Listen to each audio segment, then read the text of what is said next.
Listen, if you're living in America and making somewhere between 40 and 80 grand a year, I'm willing to bet you've had this moment before. It's late at night, the kitchen light is dim, and your table is buried under bills. Rent or mortgage car payment, insurance, credit cards, power, water, internet, plus a few medical bills just lying there like little landmines. You open your banking app, open the calculator, run the numbers again and again, hoping the final total magically jumps by a few thousand a year, like some glitch in the system. Third time, fourth time, it's still the same. The money coming in looks pretty decent, but the money going out feels like someone drilled a hole in the bottom of your bucket. People used to say, in America, if you make around 70 grand a year, you're solid middle class. Today, that's just not true anymore. $70,000 in a lot of places is not a target. It's the cover charge, the cheapest ticket you can pay just so you don't get thrown out of the game. Below that, you're not really living in America, you're just trying not to sink. Every day, I see Gen Z and Millennials on TikTok and Reddit saying the same thing.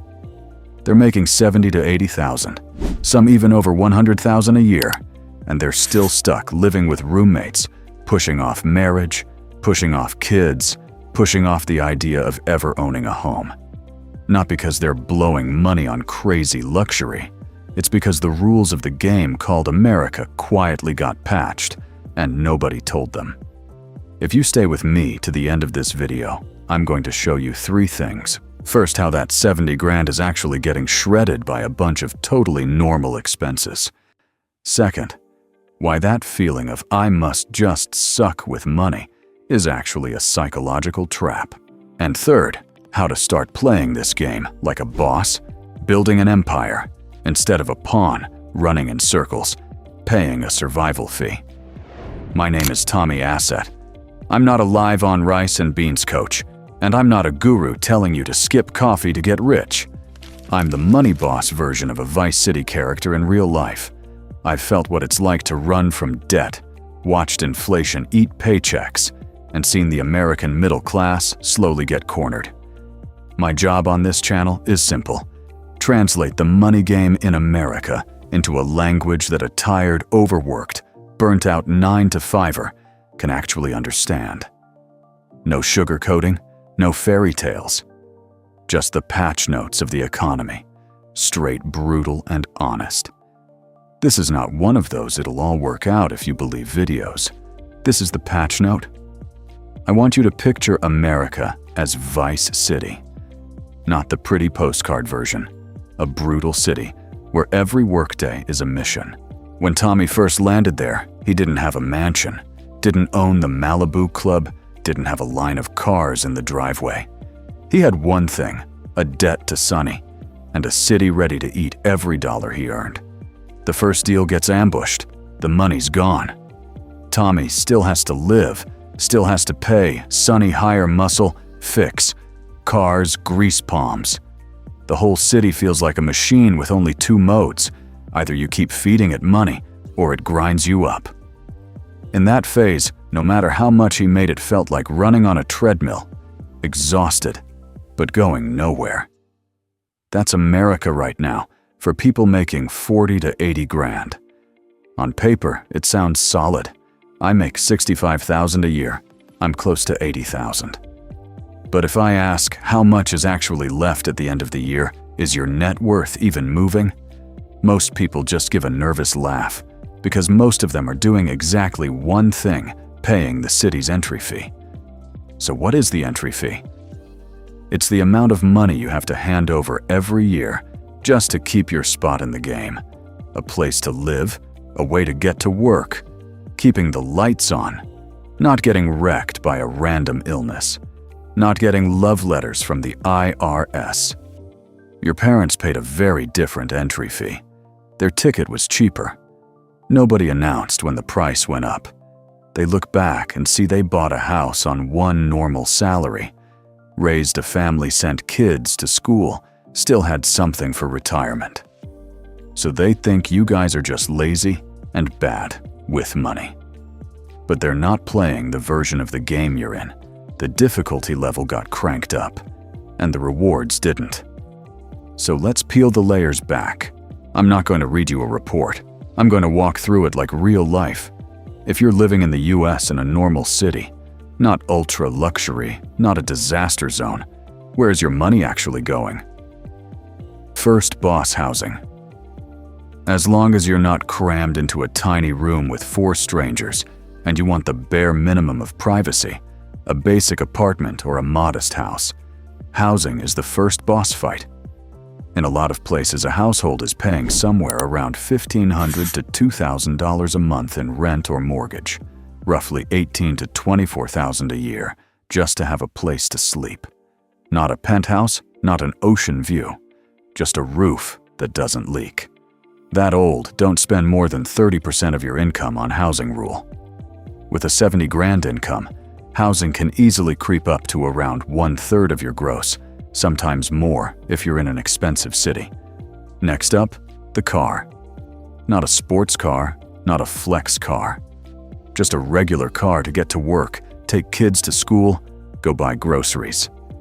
But the money game has turned the car payment into its own mini-boss. Car prices are up, interest rates are up, insurance is up. The average payment on a new car can climb into the $600 to $700 a month range. 7 to 8 plus grand a year just for the loan before gas or repairs. Now, added up the car itself, insurance at $100 to $200 a month, gas at another $100 or $200 registration, and every time something breaks, it's a few hundred or even $1,000. Suddenly, just the cost of getting to work can hit over 10 grand a year in a lot of states, close to 1/7 of that $70,000 income. Next, food. Groceries in America are not a couple of extra cents at the store anymore. From 2020 to 2024, food prices jumped about 23 to 24%, even faster than overall inflation. A typical family of 4 can easily spend $7,000 to $10,000 a year on food if they mostly cook at home. $600 to $800 a month on groceries and a few budget meals out. For lower-income households, food alone can swallow close to 1/3 of their take-home pay. In the richest country in the world, just eating decently has become a full-time struggle. And we haven't even touched healthcare yet. You live in a rich country with top-tier hospitals and crazy tech. But one illness at the wrong time, one bill coded wrong, one prescription not covered, and your whole financial year gets smashed. Premiums alone can run a few hundred up to $1,000 a month, depending on your plan. That's $3,000 to $12,000 a year just to have coverage on paper. Plenty of people with insurance still cut their pills in half, skip appointments, or drop therapy, because every visit is another copay of $50 to $100, and the deductible is in the thousands. It's not that they don't care about their health, they're choosing between physical pain and financial pain. Finally, the invisible boss's taxes and debt. On $70,000 a year after federal state, if you have one Social Security and Medicare, a lot of people are only taking home around 52 to 55 grand. If you've also got a $700 car payment, a $300 student loan, and another $200 or $300 in minimum credit card payments, just those 3 debts are eating around $1,300 to $1,500 a month, 16 to 18 grand a year, gone before you even talk about saving or investing.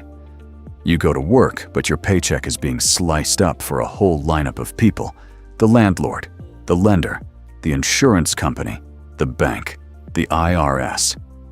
By the time everyone gets fed, what's left is yours. And for a lot of people, what's left is enough to survive, but not enough to move. Here's the trap. Every bill in isolation doesn't look insane. Rent, yeah, high, but that's just how it is.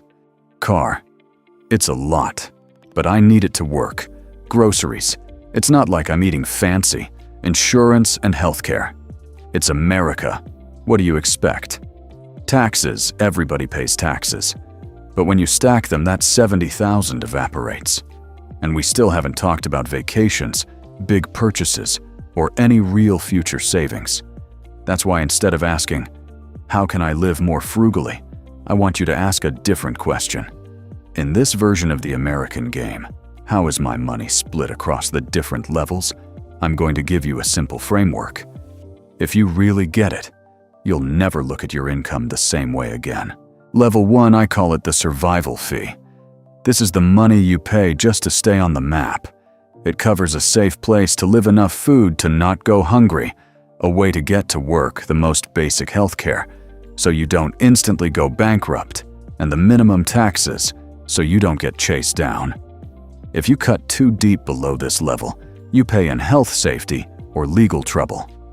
Most people making under 50 to 60 grand in the US right now are stuck right here. Every month is just, do we have enough to get through? Level 2 is the stability buffer. This is the money that creates distance between you and disaster. Car breaks down, you can fix it.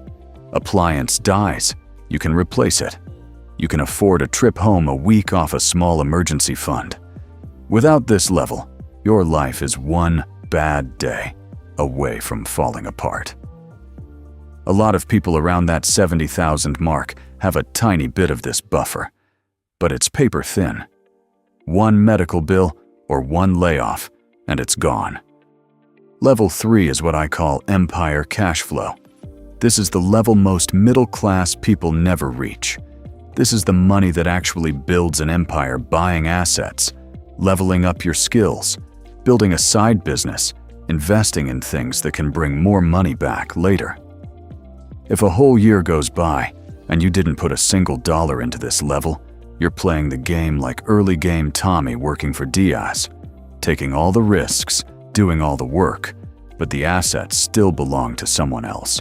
Here's the problem. In the current version of America, the total survival fee for a household in many areas has crept right up, near that $70,000 mark when you add it all together. Housing, transportation, food, basic healthcare, utilities, and taxes. That means a huge chunk of people are spending pretty much everything on level 1 and a sliver on level 2. Level 3, the Empire level, doesn't even exist for them. That's why you can make 70 grand and still feel like you're not getting ahead. Because you're not playing the build an empire level. You're paying the cover charge year after year. For your parents' generation, it was different. When they earned the equivalent of a decent income, back then their survival fee was much lower. Housing took less healthcare, was cheaper cars, and gas where cheaper, school was cheaper. The ticket into the game was cheaper, so with the same percentage of their income, they could push a lot more into empire building, buying houses, land, investing, building businesses. They weren't necessarily better with money. They were playing on an easier map. I'm not telling you this so you can sit around blaming the world. I'm telling you, so you stop blaming yourself and start thinking like a boss in Vice City. If the rules of the game changed, then I have to change how I play. First, pick your battlefield. With the exact same income, living in San Francisco versus living in a cheaper city are two completely different games. If your income isn't the kind that jumps dramatically every year at some point, you have to ask yourself, am I paying a massive entry fee just for a zip code flex? A lot of Americans quietly move states, move cities, or move further from the downtown core just to drop their survival fee. Not because they gave up, but because they want to free up ammo for level 3, the Empire. Second cut, fake wealth. What I call the counterfeit. In the game, Tommy once printed fake money to look rich. In real life, a lot of people print their own fake middle-class version of themselves, driving a nicer car than they actually need to get to work. Renting an apartment bigger or fancier than they need for the number of people living there. Buying furniture, decor, and stuff, just so people think they're doing fine. But every month, those choices quietly steal from their future empire. If you don't have level 3 yet, no Empire Cashflow, then every lifestyle upgrade is you letting Lance betray you in your own story. Third, deliberately create level 3 instead of waiting for your paycheck to magically fix everything. In America, the skill game and income game are brutally divided. Two people can live in the same city, pay almost the same entry fee. One keeps increasing their spending every time they get a raise. The other holds lifestyle steady and throws the extra into skills, projects, and assets. 5 years later, the difference isn't how many vacations they posted. It's that one is still an employee of the game and the other has started buying pieces of the game. I'm not telling you to kill every joy in your life. I'm telling you this: if you look back on an entire year and can't find a single line in your budget labeled empire building, something that creates money for your future, then it's no surprise you feel like you're running yourself into the ground and staying in the same place. Pause for a second. Look your income in the eye. 40,000, 60,000, 80,000, 100,000, whatever. Don't ask, how much do I make? Ask, how much of this is going to the survival fee? How much to the stability buffer? And what's actually going into the empire? You might realize something that stings a bit. All your effort right now is going toward paying the entry fee. That is not a reason to give up. That is your reason to start playing differently than everyone else. I can't make the entry fee cheaper for you. I don't control rent car prices, insurance, or medical bills. But I can give you something most middle-class people never have: a money system that runs on autopilot, instead of you staring at your checking account every day for the rest of your life. This video is here so you understand the map. The next video is where I show you how to build the machine. A real-life Vice City system where every month money automatically flows into your emergency fund, your investments, and your future before you even get the chance to sabotage it. Not with willpower, with systems. If you've ever scrolled through your bank statement wondering, where the hell did my money go? Then the next video is for you. I'm going to show you why stopping the obsession with tracking every expense can actually make you richer, and exactly how to turn your paycheck into Empire Cashflow without counting every single dollar. If you've made it this far, and you feel like you're not the only one stuck on this treadmill, hit subscribe and turn on the bell. Do not miss the next episode, because that's when we stop complaining about the map and start changing how we play it. And drop a comment for me in the city you're living in right now. Which cost is eating you alive the most? Housing, your car, or healthcare? I'm going to use those answers as real examples in the next video when we build this automatic money system together. Tommy, out.